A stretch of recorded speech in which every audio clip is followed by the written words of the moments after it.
जड़े युवक निज सहकर्मी सांगमानक सहित पिकनिक जाइथिले। तेबे युवकर मृतदेह रास्तार उद्धार हेबा परे तांको हत्या करा जाइथिबा सान भाई आनिछंती अभियोग। मृत युवक जनक हेउछंती केन्दुझर जिल्ला चंपुआ उपखंड जोड़ा थाना अधीन बाचुहटिंगर मिहिर दास।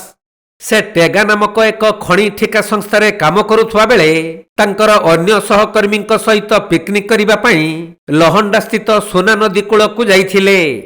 एपटे मृतक सान भाई सौरभंक कहिबा अनुसार संध्या प्राय 5:30 समय रे बड़ भाई मिहिर तांको कॉल करी केही तांको बाड़ौछंती बोली कहिथिले।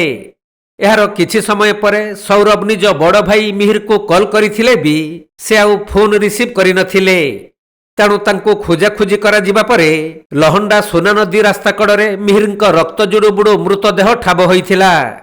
एपरिकी मृतदेह निकटरे तांको बाइक पड़ी रहितबा बेले जोड़ा पुलिस खबर पाई घटनास्थल रे पहुंची मृतदेह को उद्धार करी तदंत आरंभ करिसंती।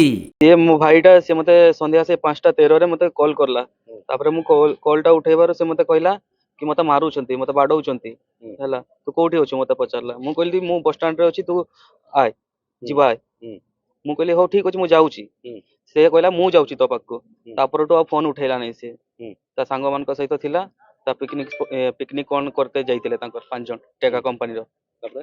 तापर तो फोन उठौनी से फोन उठेला नै पहुंचलो जमती गाँ लोक को पचारलो एपट सेपट खोजिलु गाँ लोक कहले कि सेठी गोटे पड़ीछि मनीष आम सेठी गलु देखलु से भाई हमर संदेह तो ए अछि मारी दैचंती आज्ञा मारी दैचंती से कहला ना मते कॉल रे कि मारुचंती मते मारुचंती बोली तो मो पाको आसुतला आसी पारला नै कि मारपीट ले जमती ये होनी सेमती देखा होची मोटरसाइकल ही पड़ीछि सेमती मारी कि जो सेमती कर दैतबे सेटा केमती कहबी मु पुलिस कोन। केन्दुझर जिल्ला चंपुआरू दीपक कुमार नायकଙ୍କ रिपोर्ट कोणार्क लाइव।